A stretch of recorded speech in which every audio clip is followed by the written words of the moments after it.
Hey folks, welcome back to another episode of the Peach Pundit Podcast. I am Jason Pye, and I don't know why I keep doing the introductions every week because everybody knows who the hell we are. Joined by Scott Turner and Buzz Brockway, both former members of the Georgia General Assembly, both Peach Pundit contributors, and both two of the smartest people I know. So guys, it's really good to see both of you. Wow, that is an indictment on the people you know. What's that? You're the average of your 10 closest friends or something. So yeah, pretty much. Yeah, everybody.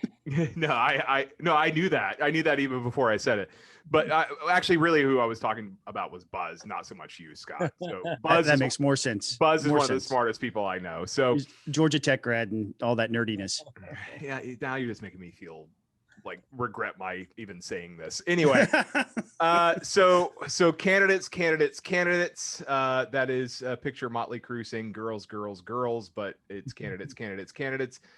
We've had more candidates enter races, both statewide races. We also have a new congressional candidate in Georgia's 6th congressional district. So I saw Buzz or Eric, I can't remember which one, posted about State Representative Nguyen. Nguyen, excuse me.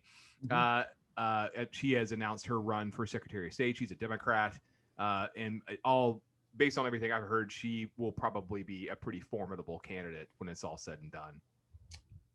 Yep, she will. Yeah, she's very eloquent. She's quick. She knows how to make a message stick.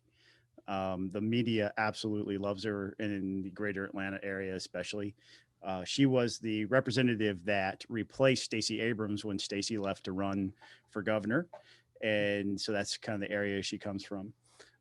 She is going to be very compelling. She was on governmental affairs, so she's up on the elections issues and has been very outspoken in opposition to pretty much anything a Republican has tried to do around elections and elections integrity, or any of the legislation that we've brought there.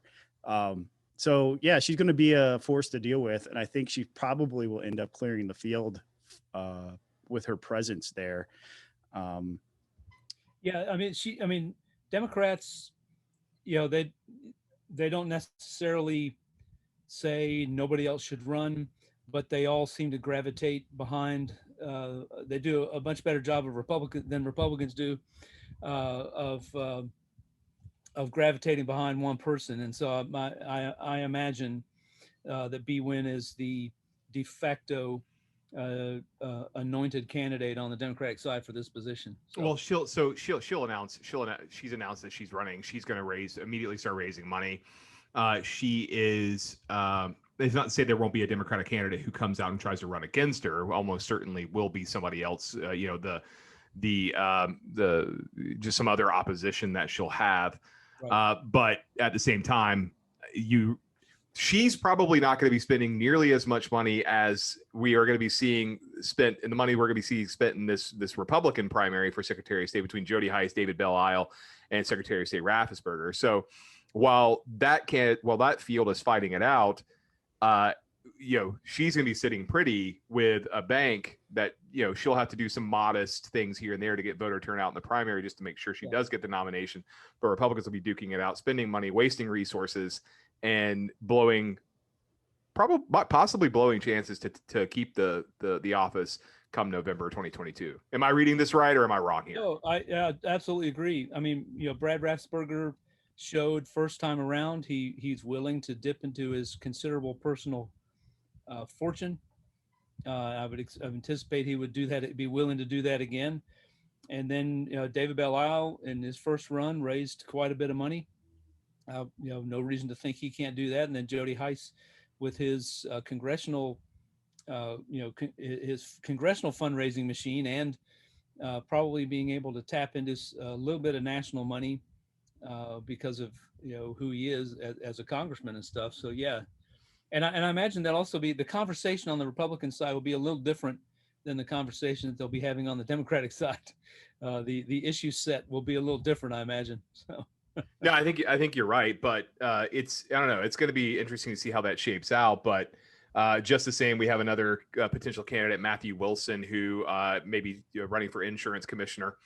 I don't know if that's rumored or confirmed, but just another he's announced. So another name that's being thrown out there, and the insurance commissioners are pretty interesting race, considering, we had the guy who won, I don't remember his name, in 2018 had Beck. Yeah, that's right. He had legal issues and was federal trial. So. And was ongoing, yes. Yeah, was suspended by Governor Kemp. Did he ever actually resign? I don't remember. No.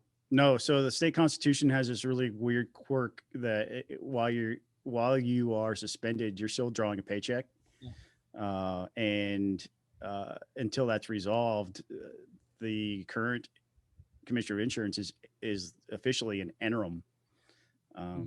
And so until there was a bill that went through the legislature to change this, right? About Jim Beck was still being paid by the taxpayers, and so was John King, the man that Brian Kemp appointed as the interim. We've been paying twice for the insurance commissioner position. Thank you, Jim Beck.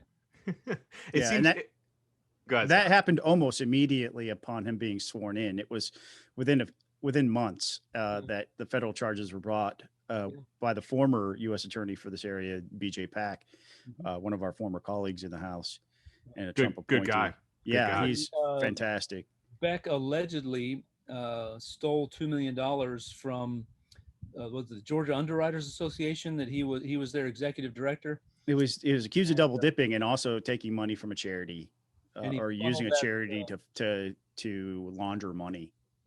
And funneled that money into his campaign. Yeah. So. And Scott sent me a note in the chat with no context whatsoever. He just says the name William Bodie. Yeah. When we move over to the Department of Labor, William Bodie will be one of the candidates to run against whoever it is on the Republican side, because there's challengers in the Republican primary there now too. Lester Jackson, the state senator from Savannah, has also thrown his hat in the ring to get the Democratic nomination for the labor commissioner spot. Well, the labor commissioner is currently Mark Butler. I've heard rumors this week that he is likely to not run for re-election. The only Republican that has announced at this point is State Senator Bruce Thompson from the Bartow, Cherokee County area. My state senator, in interest of transparency, he called, asked for my endorsement. I happily did, based upon my interactions during the crisis that happened last year and the number of cases that we had that were outstanding from my office into the Department of Labor. And I know that Bruce is a CEO type that can really bring a business mindset, a business process mindset to that office, which is very sorely needed at the moment. Yeah. So I posted yesterday at Peach Pundit about a new entrant into Georgia 6, Republican by the name of Eric Welch. He's a retired Army colonel. He announced his candidacy. I know this, and I mentioned this kind of sarcastically in my blog post, that they sent me their press release 3 times. You really took that personally, didn't you? It's enough for me to get it once. Like I see you. Like I saw you after the first one. Hey, look, you're a powerful, influential member of the media, Jason. They wanted to make sure you saw it. Okay, well, that's not true, but no, this is the fact that I got it 3 times. Like I saw it after the first one. You were already on my radar. It was getting to a stopping point where I could write the damn blog post. You didn't need to send it 3 times. It was from 3 different email addresses too. That's the thing that kind of like, it's like, dude, I got you. I see you. It's there. I know you exist. You're a candidate. But the thing that I remarked, and we've talked about this before on the podcast, is like you're running for a seat that may look radically different by the time the primary runs around. So like I don't get candidates who are announcing for congressional seats during a redistricting year when we don't know what their district's going to look like. Well, in their defense, the map, we may not know what the maps are going to exactly look like. However, because the data is coming out so incredibly late and redistricting is going to happen late in the year, they need to begin campaigning now. And I think the smartest way, if you want to run for Congress, is picking your spot and saying, this is the one I'm going to run for, because there is no residency requirement as proven by Marjorie Taylor Greene, that you have to live in a district. John Ossoff, in fairness, John Ossoff did as well. And, that wouldn't be the first time somebody ran. You know, we had one guy several years ago who was running in 4 different states. I remember that, including here in the 11th district. And because all you had to do was live in the district or live in the state by the time you entered office. Right. Yeah. Right. And so he ran here in Michigan, Hawaii, and one other state. I forget which one. Maybe Florida. And Michigan was one of them, I think. Yeah, Michigan was one. Run in 4 states. You might as well just run for president and run in all 50 of them. I mean, Well, that guy had such delusions of grandeur that he believed that he probably was more qualified than anybody else in the field than running for president at the time. So if you ever had a conversation with him, and I did. You had a conversation with him? I did, so that you didn't have to. You're welcome for that. I appreciate that. Thank you. Mm-hmm. I'm here for you. That's a lie. Buzz had a good blog post about a rumor candidate over at peachpundit.com. Gary Black, who's I'm gonna be honest here, even though he's commissioner of agriculture, really hadn't heard his name in a while. Well, that's what a good ag commissioner does for you, right? I mean, he's out in the agricultural communities in Georgia, making sure that our farmers are taken care of. Now, you know, you may not have heard of him about him in a while, but during the hurricanes that came through, he was everywhere. He was really trying to advocate for farmers. He was beating up on Congress for dragging their feet and not getting the aid sent in a timely manner. Even when the Republicans were in control of everything, we were still dragging our feet with that. And I don't, you know, and Gary Black is, he is just one of these really congenial guys. Now, I was served on House Ag, so I got to know him a little bit. I texted him Buzz's blog post on Peach Pundit and said, inquiring minds want to know, and got no response from him, which I didn't expect to get anything. It would have been nice for him to say yes, no, maybe, or haha, or, you know, send back an emoji or something, but I didn't get anything back from him. But look, I have to credit Niles Francis with his Peach State Politics Substack. He's the source of this rumor, but I'll be honest with you, I would be surprised if he actually did do that. Well, here's what I think is different. Gary is a very popular guy. I don't know of anybody who doesn't like the man. Right. Agriculture is our biggest industry, so there's a base to run from there. He seems to absolutely love his job. His name's been bandied about before. I think what might be different this time is the fact that who is the high-profile Republican candidate for U.S. Senate out there?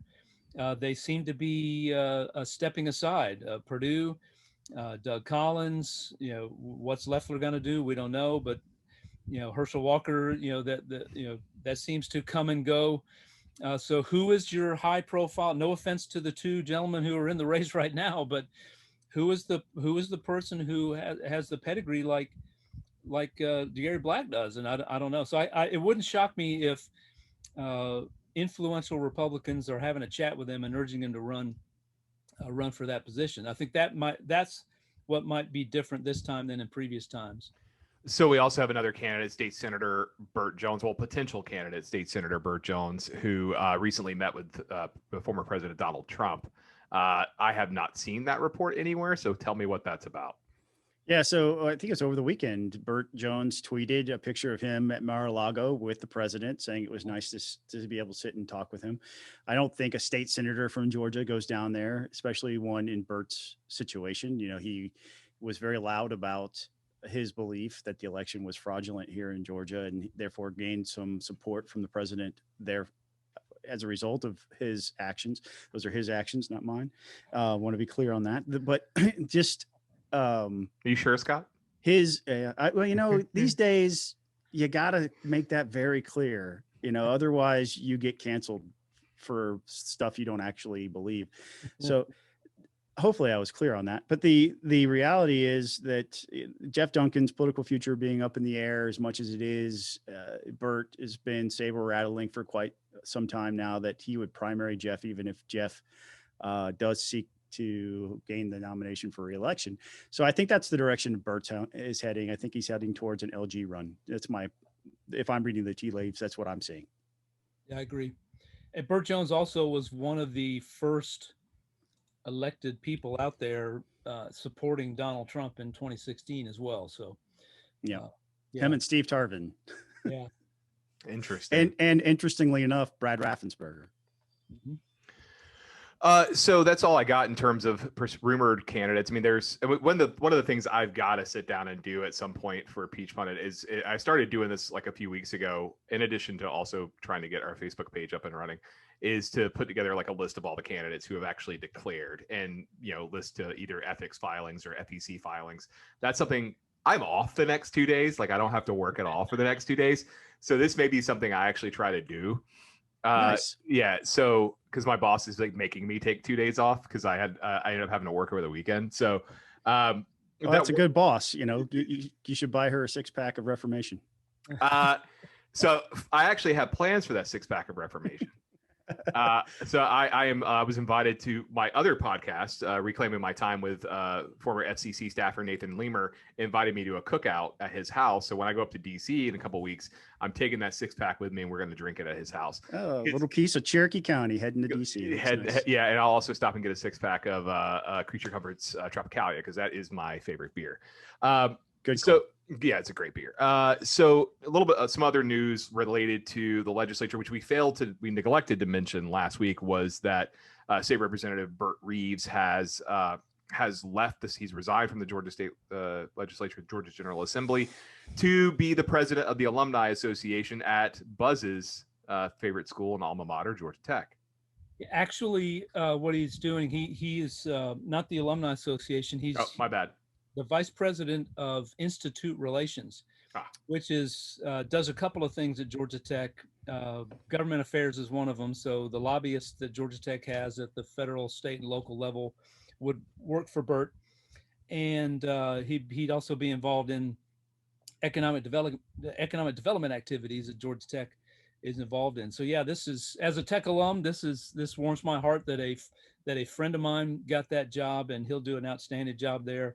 And it is the legislature's loss, no doubt. Of course, we had Bert on our podcast a few weeks ago, and I think viewers got to see what we've all known for a long time. Bert's a really sharp dude, and he'll be greatly missed in the legislature. But this is a tremendous opportunity for him. Despite the fact that he is a Georgia Tech fan, I do like him a lot. He seems like a really great guy. I've only met him I met him previously before then. We had him on the podcast, so he just seems like a really stand-up guy.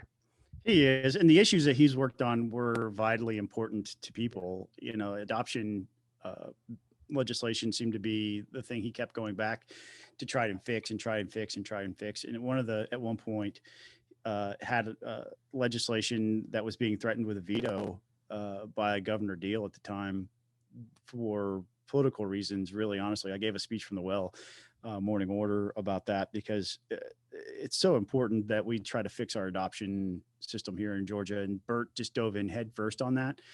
Having a legal background and legal training, he was just phenomenal. He went to work. He worked very, very hard on a multiple year project just to rewrite the entire code section so it makes sense and be simpler and easier for people to adopt children here in Georgia. So it's a huge loss for the legislature, honestly. Georgia Tech's gain, obviously he's brilliant, but we're the brain drain continues out of the Georgia House of Representatives, unfortunately. It seems like that's a recurring problem both at the federal level with Congress. There's brain drain both amongst members and staffers. You're seeing a lot of members, and there's a lot of institutional knowledge leaving Congress from at the member level, and then post January 6th, as well as just the poor pay at the staff level. Also, not to mention the fact that members of Congress haven't had a raise in the last several years. That brain drain is very much there and at the federal level. It certainly seems to be the case at the state level too, because members, I've had a number of friends who have served in the Georgia General Assembly. You guys are the ones probably I know the best, and you don't get paid enough for what is effectively a full-time job. Yeah, and people don't realize that. This is sort of a nice segue. And you don't have staff either. That's another thing. Yeah, we share one person among 7 other legislators. Unless you're a chairman, the average member like me or Buzz, we had one person that we shared, and that person gets overwhelmed during session. I mean, it's almost impossible for one person, and they bring in a temp to help during session. So there's 2, but that's a temp person that, they're constantly asking questions. The person's been sitting there. So the efficiency is just not there. Right. So the best thing they can do is take down a message and give it to the legislator and hope the legislature calls somebody back or sends an email, or, they're trying to help us get ready for committee hearings. And it's just constant for those guys. They're working tons of hours. Our admins are definitely overworked. And we have to share one person amongst 8 legislators. And let me because when I was active working in the Georgia General Assembly as just a citizen lobbyist, and that's using the term very loosely, most members, well, there was no pay available for you to hire a staffer. At the federal level, you have legislative directors, you have legislative assistants, you have counsel, you have a bunch. You have each office, I think they're capped at like 18 staffers, give or take. You don't have that at the state level. No, you have. Go ahead, Scott. You can go. It's $7,000 for annual budget to do things like send mail and hire an aide if you want. Some of the aides have titles like chief of staff or whatever, but it's just a title only. It's usually somebody that's helping get the legislation ready for the next day or help somebody prepare for a committee hearing. It's not glamorous work, and it's not really detailed. It's just stuff to help the legislator get through. And those guys get paid out of that $7,000. So it's not enough to hire a full-time person, even during session. I think we've had one of our contributors worked for us. Eric, the younger, worked for us as an aide. He was my chief of staff for a session where he basically read bills constantly and prepared write-ups for the things that we're going to vote on, so highlighted areas of concern for us so we could focus in and try to get things fixed when they need to be fixed or break things when they need to be broken. It's a poor paying job, man. $17,000 a year plus a pittance for per diem. For these people who have to travel long distances, it barely covers their rent while they're in Atlanta. We have a huge state. You can drive 5 hours in one direction and still be in Georgia, and they have to live here. They can't. And so it's extraordinarily taxing on somebody to be in the legislature financially. So, but for both, and that's what I was getting at, because Buzz, let me ask you, because unless you're, you're a regular citizen, who, with this populist, I guess, influence that we have in American politics right now, really on both sides of the aisle, the way the legislature is structured essentially sets up a scenario where only wealthier citizens can be in elected office. And so instead of having your neighbors, you have people who live in gated communities being your state representative or state senator. It's not to say that's not always the case, but that's the atmosphere that we're encouraging with the status quo. Yeah. So you have that, and you have retired people, which is fine. But in a citizen legislature like we have in Georgia, and this is really why I think it's important. It is kind of weird for 3 folks who want government to be as small and lean as possible and do as little as possible to be talking about why it's important to raise the salary of legislators. But to have a true citizen legislature, you need to have a good cross section of Georgia society, which means you need to have teachers who are actually in the classroom teaching now. You need to have practicing attorneys. You need to have doctors civil engineers, plumbers. You need all of that. And it's incredibly difficult for people to take 3 months of their time full time, January through March, away from their job. Many employers will say, why would you pay somebody to work 9 months a year? And then, but that's what you need to have if you're going to have a true citizen legislature that really represents well the people of Georgia and understands the issues that average folks are facing on a daily basis. Yeah. So the current setup is disproportionate. You see a disproportionate amount. Retired people are fine. They're smart and they have a life experience that can be tapped, but they're disproportionately represented in the legislature. So let me ask you guys, what changes would you like to see?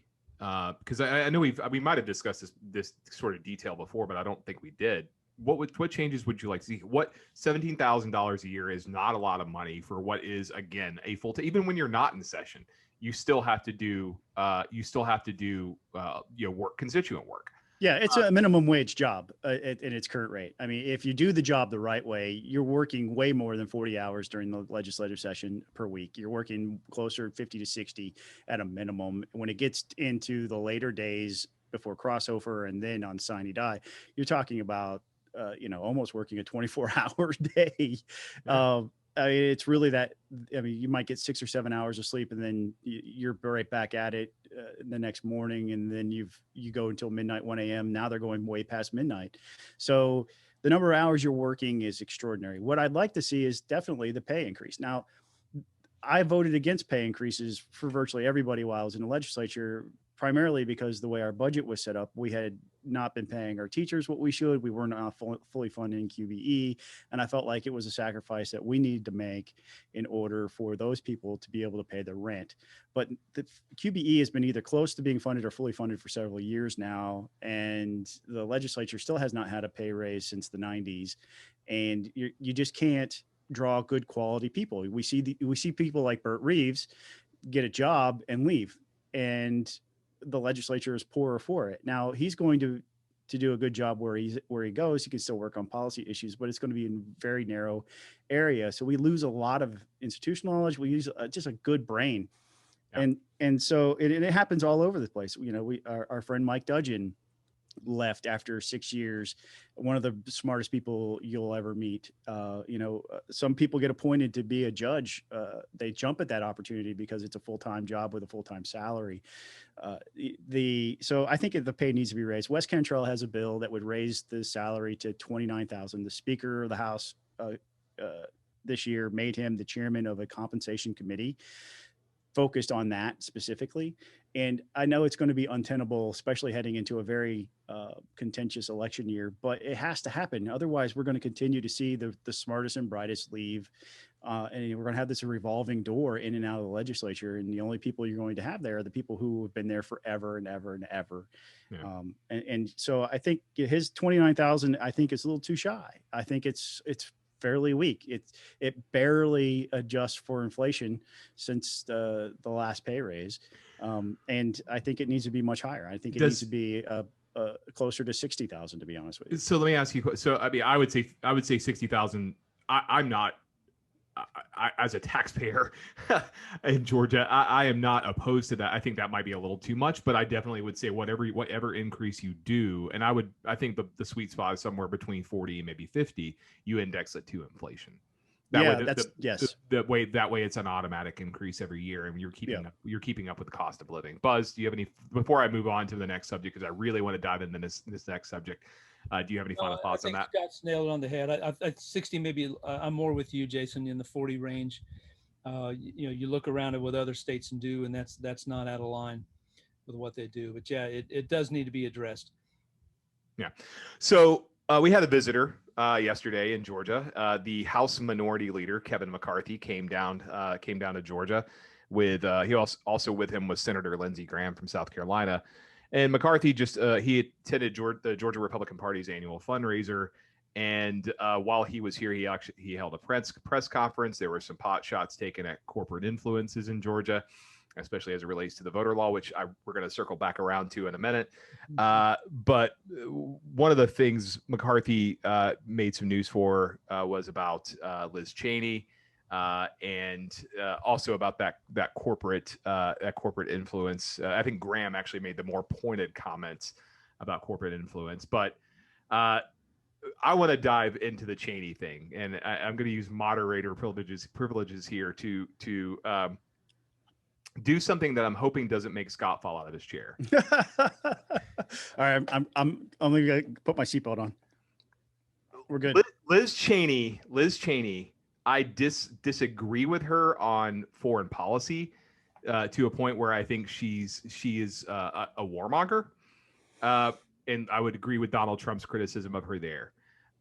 But removing her as the chair of the House Republican Conference for telling the truth about the election and also not whitewashing over January 6th is the wrong move. It's a bad idea, and it's I think this is going to be spun in a way that makes Republicans look bad.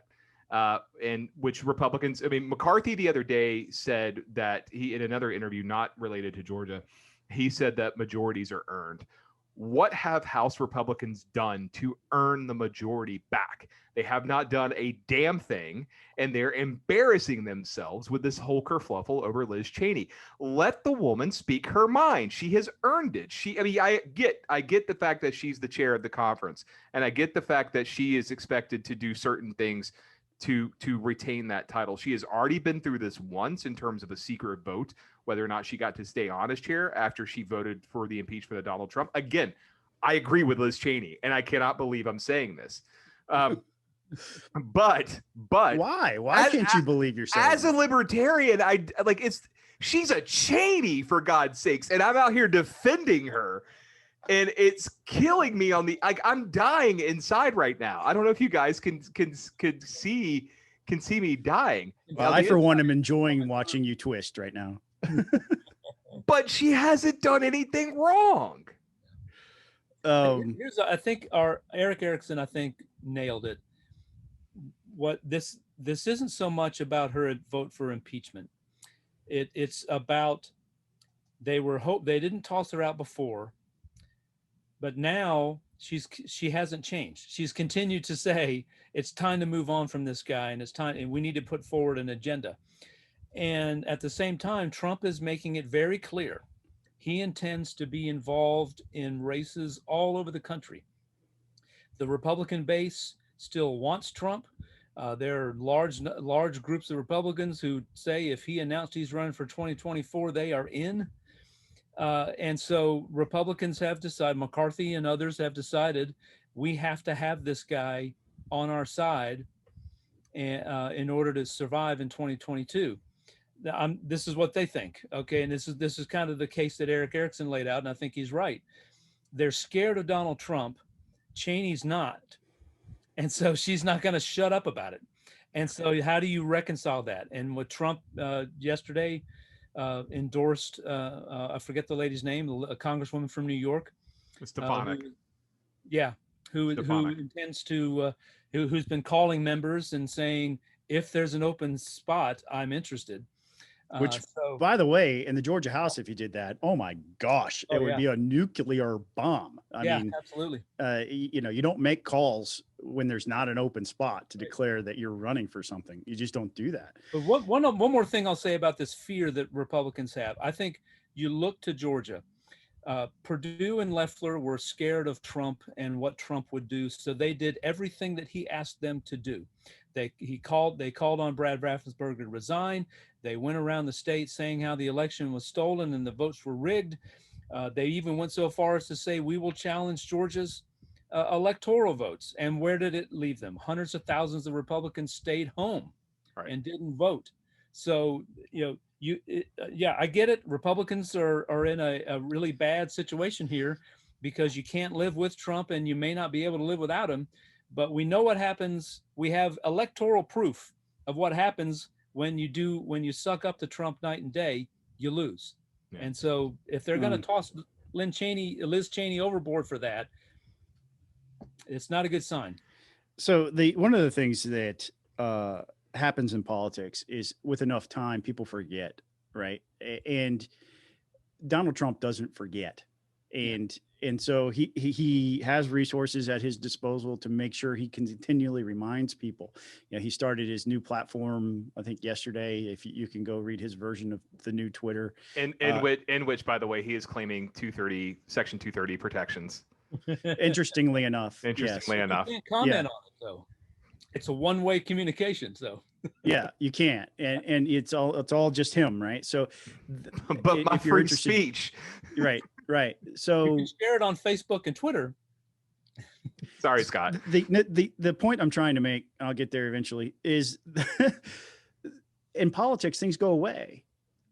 Controversies like what Liz Cheney did with a year's time, they go away. But Donald Trump's out there reminding everybody, and so Liz was in the clear after the last vote of confidence, for lack of a better term, to describe what she had to go through, and she made it through. And so with enough time, we could have begun working on that agenda that you're so thirsty for, Jason. We could have been working on focused issues, but there, you've got this guy out here with these resources who's able to go and remind people and claim victory where maybe it was him and maybe not, and brush off the defeats where he can say it wasn't me, it wasn't my fault, and so because you have such a passionate, for lack of a better word, fan base for the guy, it's hard for guys like McCarthy to just let it go, and that's what I would do. I would just let it go. Mr. President, you were right. Just say, give him a pat on the head and say thank you, and then go to work, which I think McCarthy tried to do a little bit while he was here. He tried to establish some messaging about what the direction the conference was going to head in, especially around the corporate wokeness that he attacked while he was here in Marietta. So at the end of the day, it's not going to go away because they won't let it. And so we're going to continue to have to deal with it. And this infighting, Jason, as you said, does not make Republicans look good at all. No, and one other, go ahead, Buzz. Sorry. I was just going to say, it's a great article in Commentary Magazine today by Noah Rothman, the Republican self-harm complex. I'll just read a quick paragraph here. On paper, it makes little sense for any political operation to tether itself to a twice impeached, one-term president who maintained the worst average job approval ratings in modern history. It makes even less sense when you consider that president's signature domestic accomplishment, presiding over the loss of that operation's control of both chambers of Congress in record time. Yeah, I disagree with him on that. There was a lot that Trump did that was really good, especially establishing a solid conservative bloc that's going to be strict to the Constitution when interpreting challenges to any law that's made. He basically saved the Supreme Courts for the conservatives into the next generation. So, look. Outsourced it to the Federalist Society, but well, you know what? If you're going to outsource it to, but still, look at the results, right? I do. I'm going to push back on that a little bit because yes, Gorsuch is amazing, and he is he and Thomas are my favorite judges and justices, and God only knows how much longer Thomas is going to be there. But I think the jury's still out on Kavanaugh because he seems much more like Justice Robert or Chief Justice Roberts than he seems like Gorsuch. And I think the jury's still out on ACB as well, because she's very much beholden to precedent, and sometimes precedent needs to be blown up. Yeah. So I think the jury's still out on there, figuratively speaking.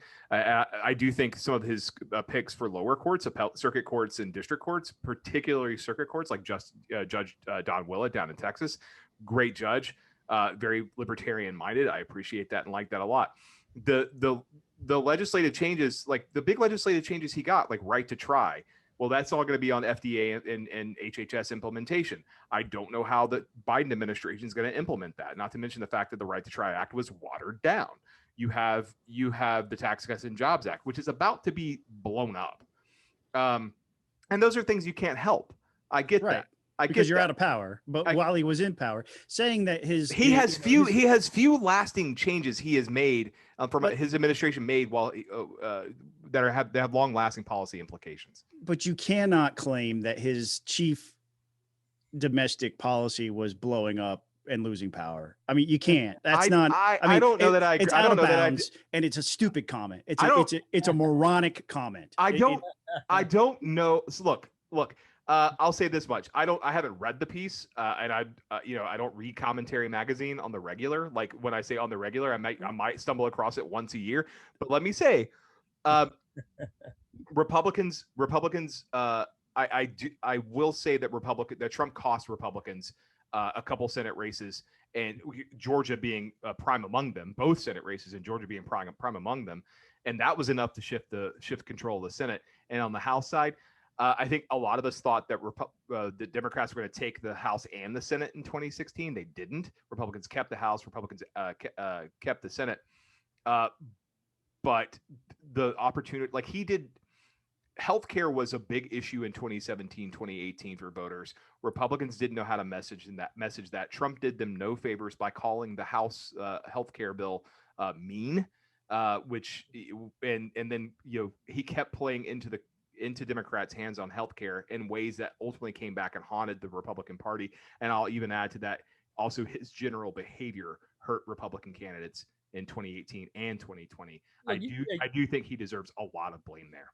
The major thrust of his article, that's maybe you can look at that paragraph, say that's too harsh. The major thrust of his article is Republicans should be exactly what we were saying. There's a host of issues that are just sitting there ripe for Republicans to be talking about. And what are we talking about? How to get Liz Cheney tossed out. That's right. Yeah. And how do we suck up to Trump and make him and continue to try to make him happy and appease him? Voters, I can't argue with that. Voters are fickle characters. I do agree that the electorate has a short-term memory. But speaking of the electorate, the Atlanta Journal-Constitution is out with a new poll. Was conducted between April 20th and May 3rd. The poll was actually conducted by the University of Georgia School of Public and International Affairs. Some interesting information in this poll. There's some good news. There's some bad news. The good news I guess bad news for Georgia Republicans is that Joe Biden is generally his performance is generally given some applause by Georgia voters. You have it strongly approved. You have 28% somewhat approved, 23%. So that puts him over 50% in Georgia, which if he does decide to run for re-election in 2024, keeping Georgia on his mind, as it were, is going to be very important. So Kemp actually is underwater in his numbers, which is bad news for Kemp going into 2022, given what has been a very contentious, not entirely his fault, first term in office. But one of the interesting things in the poll, and I'm trying to find the details here. So one of the questions that was asked was, recently Georgia lawmakers made a number of changes to voting laws in the state. Overall, do you approve or disapprove of this law? 46% approve, disapprove 44%. It's within the margin of error, but the fact that the numbers are that close tells me that despite the onslaught of negative national attention, negative response by corporate influences, that the law has by and large withstood the criticism to a large degree. And again, I'll note here that I didn't like the law as it was, but it looks like so far some of the pushback we're seeing from Republicans both in the state and nationwide is paying off a little bit. Yeah, it's buzz. This is where I think Democrats, specifically Stacey Abrams, because she was the one driving the messaging on this, the idea that this was Jim Crow 2.0 it just does not hold water. You and as you said, Jason, you can look at this bill and you can disagree with this bill. You can not like this bill. You can like some parts and dislike others. But to the idea that it's Jim Crow and what we know about history of what Jim Crow was, it's preposterous to continue to claim that. And Stacey Abrams continues to travel the country and appear on television talking in that vein. And so, yeah, I think that's probably helped. I think in a certain way helped the popularity of this bill. When people start to hear some of the provisions of it, they think, how in the world can you call that Jim Crow? Well, a couple of the things, and Scott, let me get your feedback here. So there are two questions in particular that I think are pretty interesting. And sorry, I'm not looking over at my computer monitor. I got my laptop here, my computer monitor here. So there are two questions in particular that I thought were the answers were interesting. Do you think the recent changes made to Georgia's elections laws will make it harder for voters to cast a ballot in future elections? Yes said 48%, no said 46%. So once again, very close there within the margin of error. The other question was, in thinking about the recently passed election bill, what would you say the primary motivation was? Was it to increase voter confidence in elections or make it more difficult for certain groups to vote?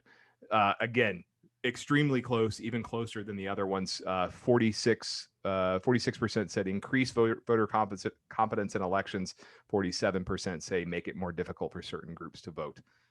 What's your impression of the results of the poll, even specifically those two questions? Well, I think it shows that we're polarized on the bill. The bill was polarized, and the messaging that it's Jim Crow 2.0 had some effectiveness, but not nearly enough that they should continue When the fact checkers start giving Pinocchios to the president for telling lies about what's in the bill, at one point the president had specifically stated that the bill would end voting at 5 o'clock on election day, which was completely and totally false. So you got 4 or 5. What's the max number? Is it 4 Pinocchios you get? Yeah, 4. He got 4 Pinocchios for that because it was absolutely false, and he never backtracked and he never tried to correct himself. He never acknowledged that he was wrong when he said it. So he put that seed in people's minds, and people have hung on to that. The private conversations I've had with my friends who are left-leaning or are far left have always pointed back to that as one of the things that has stuck with them and what they think is in the bill, and it's just not there. So I think if the Republicans do a good job of continuing to fight and push back, and I think we're seeing some of that, then I think that number has a potential to be in the Republicans' favor come election day, but they're going to have to work really hard to get the message out. Yeah. And so one other poll question here, and this is kind of I guess a not 2-part poll question, but 2 specific, one to Major League Baseball, the other one to corporate influences. So recently Major League Baseball moved its All-Star game out of Atlanta in response to Georgia's new proposed voting restrictions. Do you support or oppose the decision to move the All-Star game? Support about where you think it would be, 36%, which maybe seems a little high. Opposed, 54%. Yeah, so, solidly opposed. The average Georgia voter in this poll said we don't like this idea at all of the boycott type of mentality. So I think Eric Erickson had said at one point that the day the MLB decided to move the All-Star game, Brian Kemp got reelected. I don't know if we're there yet, if it will have that type of impact, but it definitely has drawn attention to the average person. And poll numbers here would say Kemp's in is in a little bit of trouble, but these numbers are not so far off that the warning lights should be going off. But it's going to be one of the things that's going to be a campaign issue. That's I right. think we talked earlier about Mr. Welsh running for CD6. He mentioned that he mentioned the All-Star game in his congressional announcement, right? So I think Republicans are going to grab onto it, and again, things go away with time. I think this is one of those things that they're going to continue to harp on. This goes into kind of a bigger trope, really. When Donald Trump in his first 2 years, he was focused on policy stuff. He was making his Supreme Court picks, and he was getting things ready. He was doing the Tax Cut and Jobs Act and all that stuff, and calling other legislation mean, as you say. But it was those first 2 years seemed to me to be very policy driven. What were Democrats known for during that time? Banning the plastic straw in California. And it's like, we're doing all this important work and you focus on banning a plastic straw, which was based off like a 12-year-old, right? A 12-year-old science project that was totally not scientific at all, not scientific and unverifiable, but the media runs with it. And so it helped create this trust from conservatives of the media, because when that type of news came out, the average Republican's like, hey, why are you paying so much attention to some 12-year-old science project? Where's the real science? Who is the one that's really not in line with science here? Is it the Democrats or Republicans? But that's what the Democrats were focused on. Yeah. And so they do things like ban menthol cigarettes in the first 6 months of new administration. These are the things that they focus on. So really, well, like I told you today on Facebook, do you want to increase interactions with police? Because this is how you increase interactions with police. Yeah. I mean, that was in response to a Photoshop photo of basically a military police vehicle with menthol patrol photoshopped onto the side of it. It looked really good though. It looked real. It was a good Photoshop. It looked real. Yeah. Yeah. So Buzz, let me ask you about this other question though. Do you support or oppose American companies using their public role, position, or events to influence political, cultural, or social change? And the response to that, 33% support, and then again, overwhelmingly oppose, 60% oppose. It certainly seems that people are. I mean, look, it's not unsurprising, or excuse me, it's not surprising to see voters or people be generally not thrilled with corporate influence, or because they view corporations as generally evil. I disagree with that, but here we are. Georgians basically saying like, stop. or we don't like this, back off. And I think there was even the story this week that Coke is starting to walk back some of its wokeness when it comes to the Georgia election law. No, I think you're exactly right. And that, yeah, it was a great article in National Review about that, about all the different things that Coke has done. They came out and issued that statement in opposition to the bill, and then very quietly behind the scenes, they're doing all this stuff to walk back all their involvement in politics. And I think it honestly, I hope that what happens, that people look at that poll and that people start, and that corporate leaders start looking and saying, okay, when the phone rings and it's an activist group on either side of the political spectrum demanding that they do this, that, or the other, or else we will do, X, Y, Z to you, that they hang up the phone and say, no, we're not, we want to sell products to everybody. Mm-hmm.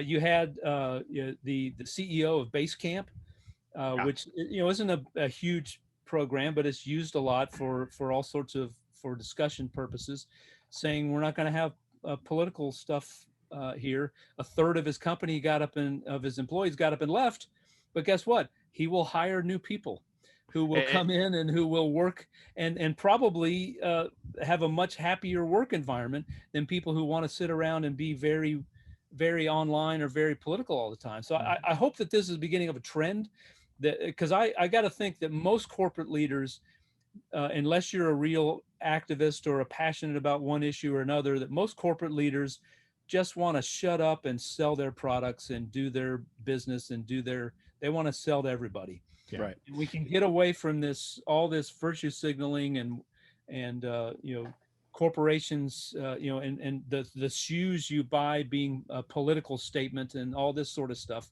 Just let's all buy whatever you want and enjoy whatever you want, and let corporations stay the heck out of it. With the exception of my work shoes, I only wear Vans. You mean your Vans aren't your work shoes? When I have to actually wear a suit, no, I don't wear Vans. If Vans made dress shoes, I would probably buy them. You would be legendary if you showed up on the Hill wearing a suit and Vans. That would be the most Jason Pye thing ever.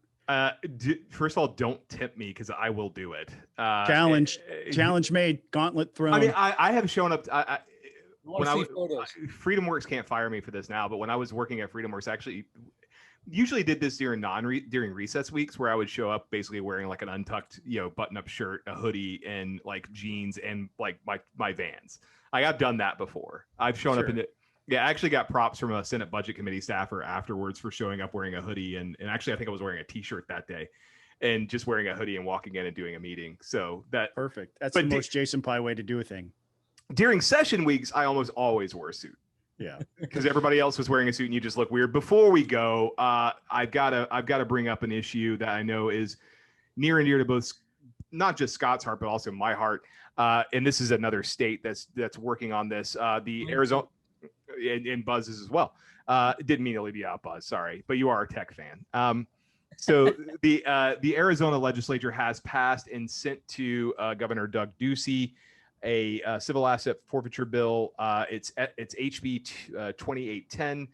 Basically requires a criminal conviction before the state can permanently seize property. Arizona had passed a civil asset forfeiture reform bill actually a few years ago that increased the evidentiary standard to clear and convincing evidence, which, as Scott knows, is the highest you can get in civil court, except for Florida did do beyond a reasonable doubt in civil court, which is really weird. But if Arizona passes this, they would become the 17th state to require a criminal conviction to basically permanently take someone's stuff. Scott, let me get your reaction here, because I see you grinning like an idiot. Well, I know a guy that worked for a very long time to try to get Georgia's law changed to require a conviction. So I'm super happy for the folks in Arizona. Those folks out there love their liberty, and God bless them. And not in the Southern insulting way, but truly, God bless them. I am such a fan of Governor Ducey and the work that the Arizona legislature has been doing on a myriad of issues. Their occupational reform, it was something that I tried to model here in Georgia, occupational licensing reform. And that effort continues, pass the torch on that to other legislators. The sad thing is that I thought I had passed the torch on civil asset forfeiture reform here, and this year there were 0 bills dropped. So me leaving the legislature has left a gaping hole in the movement to reform civil asset forfeiture in Georgia. And one of the other things is also in Arizona, they have very popular sheriffs out there too, just like we do here in Georgia. And so one of the things you have to overcome is the objection to the Sheriff's Association, and it can be done. It can be done because it's the right thing to do. And if you're listening to this as a legislator, and I know a lot of legislators are listening to this, you can do this and reestablish this concept of innocent until proven guilty, which is what you should be doing. You should be standing in defense of this basic American principle that's enshrined in our Constitution. You should get on it, and you get on it tomorrow. And Scott, a couple of years ago, actually, it's like 4 or 5 years ago at this point, I think, had me come out and testify in subcommittee in support of his civil asset forfeiture reform bill. And legislators, I should say, if you guys need an expert, you have me, you have me, you have Scott and Buzz, who are willing. The three of us will personally come to your office and record a podcast about civil asset forfeiture. Yeah, I just got it. But my employer, Georgia Center for Opportunity, we received a grant, did a study a year and a half ago, taking a deep dive look at Georgia's civil asset forfeiture system. We got a lot of cooperation from law enforcement. There are a lot of law enforcement who have complaints about this system. There's a real lack of transparency in the system. They get a lot of these law enforcement folks get that. And so I think at the very least, there's a whole lot of things we can do to make a system much more transparent that can allow us to gather data to get to some of these other things, so we can have a real debate on this whole issue and understand. And I think what it will unmask is that local governments don't fund law enforcement at the levels that they should. They ask them to do all these things, and they don't give them the resources to do it. So that puts a lot of pressure on law enforcement to get revenue someplace. And here's a way to do it. Yep. So let's reform. You can find that on our just a quick plug. You can find that on our website, georgiaopportunity.org. Before Scott talks, let me just also note, since a lot of people may not be familiar with what civil asset forfeiture is, so people who are listening to this, I know a lot of people who listen to this are politicos and may understand or at least heard of it. I published a paper at the end of 2019, early 2020, called From High Seas to Highway Robbery. How civil asset forfeiture became one of the worst forms of government overreach. That was published by FreedomWorks Foundation. So please, that's a detailed explanation and background on what civil asset forfeiture is.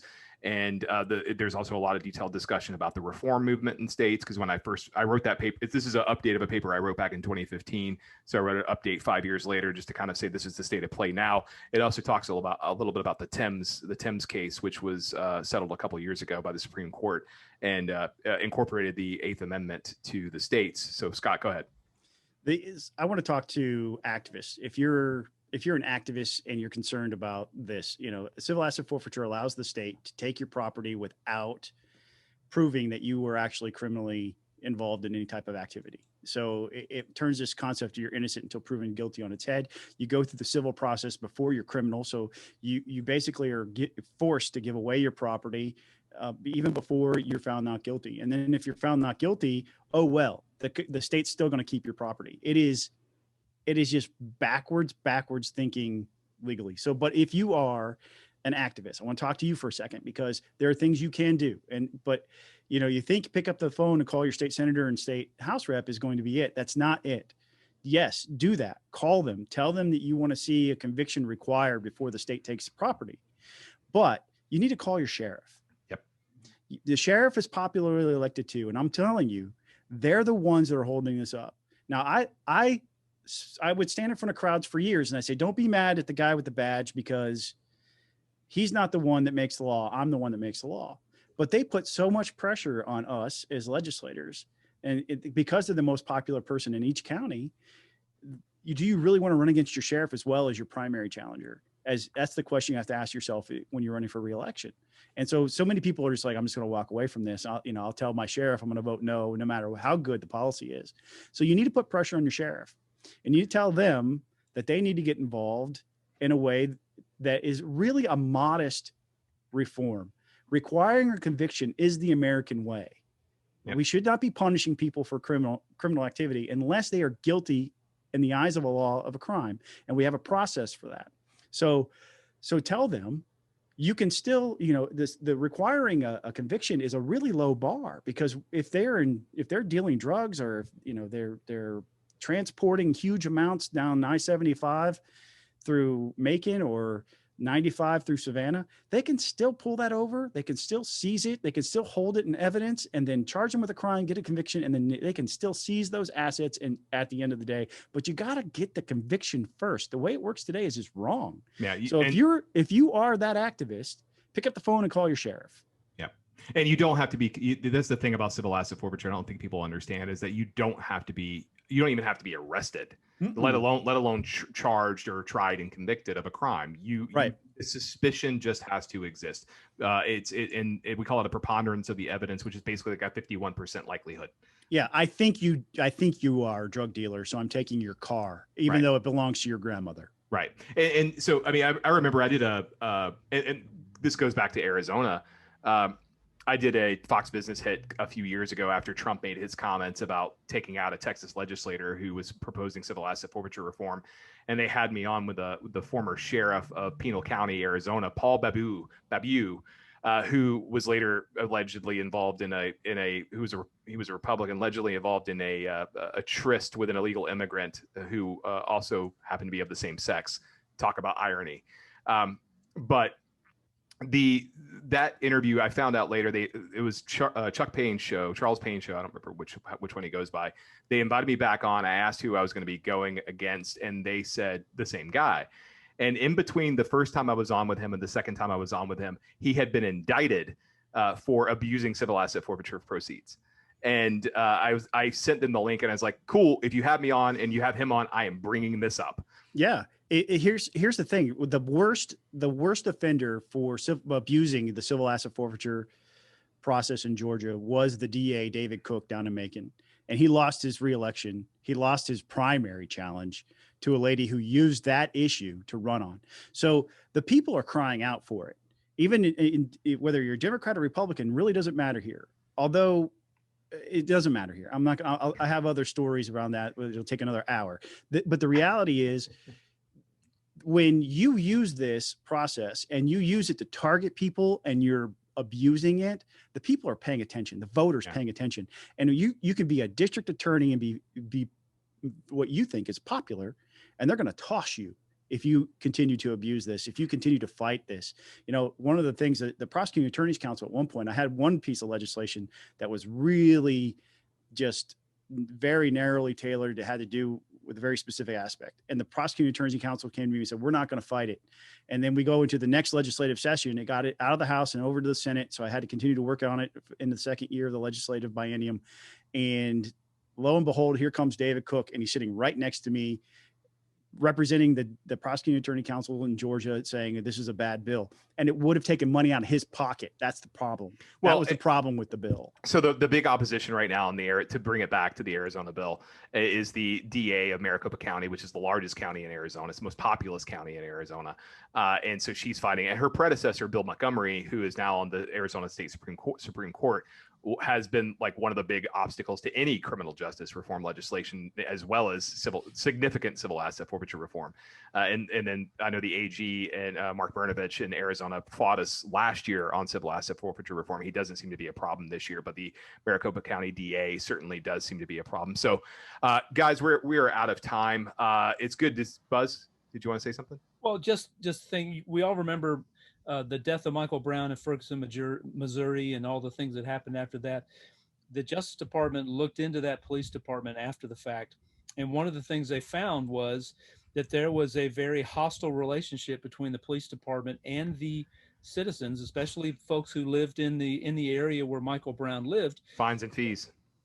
Fines and fees. And it was just the citizens there. And, I'm not saying that this led to the death of Michael Brown, but it created a real lack of trust, because the folks in that area thought, here comes a policeman to shake me down and take my stuff. Yep. Doug Ducey, if you run for president, call me. And with that, we are out of time. Make sure you download, like, and subscribe on Apple Podcasts. Make sure you like my channel. It's my channel on YouTube. We have a playlist with all the Peach Pundit podcasts that are on there. Guys, it's been good talking to you as always.